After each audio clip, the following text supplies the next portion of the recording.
If you're watching this, it might not be paranoia. That constant heaviness you feel, the anxiety that spikes for no reason, the way your spirit tenses when you walk outside, or even glance out the window. It's not in your head. Something is wrong with your environment. And no, it's not just bad vibes or high crime rates. It's not the noisy neighbors. It's not just poverty. It's not urban decay. I'm talking about something deeper, darker, invisible to the eye but felt in the soul. Spiritual warfare in plain sight. You might be living in a place where darkness has made a home.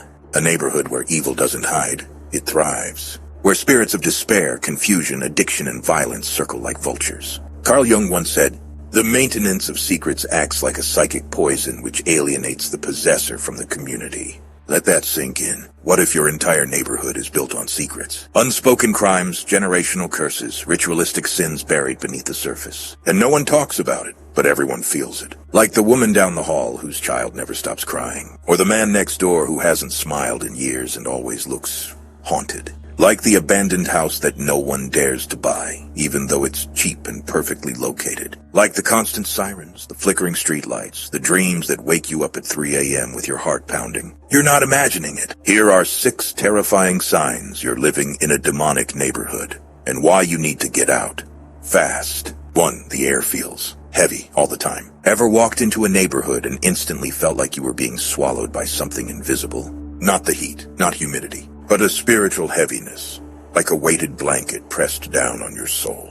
You can breathe, but it doesn't feel like air. You can see, but everything feels dimmed. This is not anxiety. This is not paranoia. This is spiritual density, a phenomenon both ancient mystics and modern thinkers have tried to name.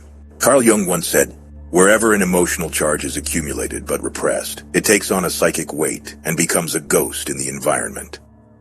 Think about that. Emotions, unspoken pain, unresolved trauma, all left behind like fingerprints on the air. In psychology, this is called environmental imprinting. When dark events happen in a place, violence, abuse, occult rituals, chronic fear, the energy doesn't just disappear. It embeds itself in the land, the walls, even the silence. And some places never get cleansed. These areas become demonic neighborhoods, not just because of visible crime, but because of what lingers in the unseen. You might notice you're constantly tired, even after a good night's sleep. You feel watched, even when no one is around. You dread going outside, without knowing why. You hear dogs barking at nothing. You feel children are uneasy or cry more often. You dream of shadows, or you stop dreaming altogether. One woman once described moving into an apartment in such a neighborhood. Within weeks, her plants withered, her child developed night terrors, and her husband became withdrawn and depressed. Their arguments increased. Sleep vanished. Hope slowly drained. She said, "It felt like we brought our lives into a house that was already full of something else." In places like this, even silence feels loud. Even sunlight feels weak, because you're not walking on clean ground. You're walking through emotional residue that has been festering for generations. And here's the terrifying part. The longer you stay, the number you become to the heaviness, like a frog in boiling water. You don't realize how spiritually suffocated you are until you finally leave, and feel what freedom actually feels like. Jung warned about this too. He wrote, "People will do anything, no matter how absurd, to avoid facing their own soul. But in demonic neighborhoods, it's not just your soul that's under attack. It's your awareness, your energy, your capacity to hear God. If the atmosphere is always fighting you, that's a sign. If your peace keeps getting choked, that's a sign. If even your dreams feel hijacked, leave. 2. The people are emotionally numb or aggressive. Look closer, not just with your eyes, but with your spirit. You step into the neighborhood and something feels off. People walk past each other like ghosts in human skin. No greetings, no warmth, just blank stares or sharp glares. Do they smile? Rarely. Do they connect? Almost never. The atmosphere is saturated with a strange heaviness, like the sky is always gray, even when the sun shines. You might witness a mother cursing at her toddler in public as if the child is a burden, not a blessing. A man screaming in traffic over a scratched bumper, fists clenched, veins bulging. Over what? A tiny inconvenience. Teenagers vandalizing a wall, not for fun, but because, why not? Their eyes empty, their laughter hollow. This is not merely the result of hardship or poverty. That would imply struggle with hope. This is the result of spiritual decay. As Carl Jung once said, "The personification of evil assumes its greatest power when it thrives in the collective unconscious of a society that refuses to see it." What does that mean? It means demonic influence doesn't always wear horns and howl at midnight. It embeds itself quietly, through culture, music, language, and broken families. It seeps into the collective soul until empathy dies and cruelty becomes casual. In places like this, children grow up fast, not because they're wise, but because they've never felt safe enough to be innocent. Adults stop trusting, not because they're paranoid, but because betrayal has become normal. Kindness is mocked, not because it's weak, but because it exposes the rotting foundation everyone is trying to ignore. It's like the entire neighborhood is under a spell. Spiritual anesthesia. They no longer feel God, or even themselves. You say good morning, and they look at you like you've offended them. You offer help, and they assume you have a hidden agenda. You cry in public, and no one even stops to ask why. These aren't just hurt people. They're spiritually hijacked. Puppets on the strings of unseen powers. Not because they're evil, but because they've been desensitized by evil over time. The soul can only be wounded so many times before it stops bleeding and starts hardening. 3. There's no peace at night. Demonic strongholds don't always reveal themselves in broad daylight. They whisper in the silence, when the world is asleep and the veils between the physical and spiritual thin. Ask yourself, have you ever woken up between 2 and 4 a.m. with a heavy chest? Not from a nightmare, but from something unseen. Do you hear tapping sounds on your window, even on windless nights? Do street dogs bark into pitch darkness as if they see something you don't? Do you feel like you're being watched even though no one is there? This isn't just anxiety or poor sleep hygiene. This is spiritual interference. Carl Jung once said, "It is a fearful thing to fall into the hands of the living unconscious." He wasn't just talking about your mind. He was talking about what happens when the collective shadow, the buried, the repressed, the unclean, rises to the surface. And nowhere does that happen more clearly than in neighborhoods infested with spiritual darkness. These areas are often saturated with cycles of pain, violence, abuse, addiction, poverty, and suicide. These are more than societal issues. They are symptoms of something festering underneath. At night, that darkness comes alive. You lie in bed and your dreams feel invaded. They shift from random memories to disturbing scenes that wake you up drenched in sweat. You hear your name called faintly, as if from another room. Your electronics glitch. You light a candle or pray, and for a moment, the air feels heavier, as if something unseen has noticed you. You may explain it away. Oh, I must be stressed. But deep down, your soul knows. You are under attack. Not physically, but spiritually. In these hours, even children sense it. They cry at the same time every night. They run to your room saying they saw a shadow man. You dismiss it, but it returns. Jung believed the unconscious was not just personal, but collective. What if the soil you're sleeping on is soaked with generations of blood, hatred, and rituals never cleansed? What if the spiritual world knows the history of your street better than you do?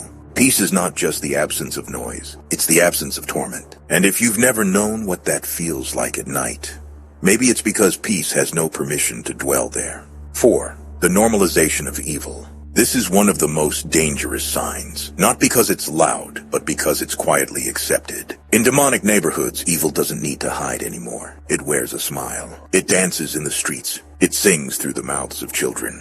You see, sin isn't just present, it's praised. It's woven into everyday life so deeply that people no longer call it evil. They call it survival, or worse, culture. The greatest sin is to be unconscious. Carl Jung. Jung believed that when people stop confronting their shadow, the dark parts of themselves, those shadows take over their lives unconsciously. Multiply that by 1,000, and you get a neighborhood under spiritual siege. Look around. Is addiction treated like a joke? Do people laugh at being drunk or high, as if it's just part of a weekend ritual? Are young kids listening to music full of violence, lust, and rage, while adults say nothing? Do you hear phrases like, "Everyone steals here, it's how we eat," or "Nobody makes it out clean"? In these places, evil doesn't shock people anymore. Murder is just another headline. Abuse is family drama. Pornography is freedom. And when something truly vile happens, the response is a shrug, not a scream. This apathy isn't harmless. It's a symptom of desensitization, spiritual numbness. And that's exactly what darkness needs to thrive. Because when people stop resisting evil, when no one calls out the wrong, when everyone just minds their business while their neighbors burn spiritually, that's when the enemy builds his fortress. In such neighborhoods, the demonic doesn't need to hide in alleyways or behind closed doors. It walks freely. It feeds off the silence. And the saddest part, The people defending the evil are often the ones most bound by it. They say things like, "Who are you to judge? This is just the real world. There's no such thing as good and evil, just different perspectives." But that's the language of decay. That's how spiritual rot sets in. Not with a scream, but with a whisper. 5. You've stopped growing spiritually. Here's the silent killer of your soul. You used to feel alive spiritually before you moved to that neighborhood. You woke up with purpose. You had moments of quiet revelation. You prayed with intention. You could sense when God was near and when he was silent. You were rooted, growing, disciplined, awake. But now, you're just going through the motions. You scroll mindlessly before you sleep. You wake up already anxious. You try to pray, but your mind wanders. You open your Bible, but nothing speaks. You're not just tired, you're spiritually numb. You tell yourself, it's just a busy season. I'll get back on track soon. Maybe I'm just burned out. But here's the truth. You might be under spiritual sedation. You've been lulled into spiritual apathy, not by laziness, but by your environment. There is a kind of atmosphere that kills dreams quietly. It doesn't scream. It soothes, distracts, normalizes emptiness. Carl Jung once warned, people will do anything, no matter how absurd, to avoid facing their own souls. And that's what's happening. You've been avoiding your soul because where you live, it makes avoiding easier. Take this example. You moved into a new apartment complex. Nice people, safe place, great amenities, but something feels off. No one talks about spiritual things. There's no depth in conversation. Everyone's chasing trends, gossip, convenience. You don't even realize you've changed until you look back and think, how did I drift so far from who I used to be? You're in a place that's slowly burying your soul alive. No major trauma, no open rebellion, just 1,000 small compromises. Just enough noise to keep you from hearing God. Just enough comfort to keep you from changing. Spiritual growth is like a plant.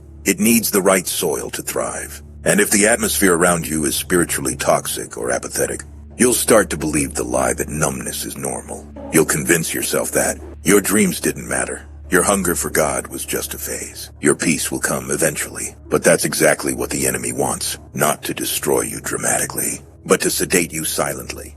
God feels distant. This is the most terrifying sign of all. Not because God abandoned you, but because the spiritual territory around you has been claimed.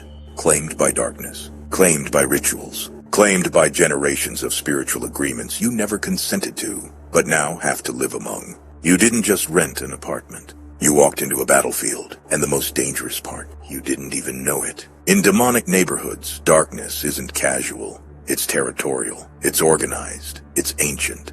The moment you step foot on this ground with a light inside you, the atmosphere pushes back. You try to pray, and your mind blanks out. Not just once, but consistently. You open your Bible, but it's as if the words bounce off a wall. You try to worship, but feel like you're singing into a void. And then comes the worst part. You start to believe it's you. You start to wonder if you're too sinful, too broken, too disconnected. But hear me, it's not because you're weak. It's because the environment around you has been wired to suppress spiritual awareness. In some places, demons don't attack your body, they attack your reception. And if you've never experienced that kind of spiritual oppression, it can crush you slowly. Carl Jung once said, "The gods have become diseases. Zeus no longer rules Olympus, but rather the solar plexus, and produces curious symptoms." Jung saw that when the divine is denied or displaced, it doesn't vanish, it mutates. It becomes anxiety, depression, rage, apathy. Spiritual warfare disguised as mental fatigue. So you think you're just tired. You think you're just stressed. But what you're really experiencing is the emotional fallout of living in a spiritually hostile environment. Imagine this. You move into a new place. At first it's subtle. Your sleep becomes restless. You stop dreaming. Your hope starts leaking through tiny holes you can't see. Your friends start drifting. Your joy evaporates, and slowly your faith begins to feel mechanical. What you don't realize is this. The enemy doesn't always come to destroy you. Sometimes he comes to disconnect you.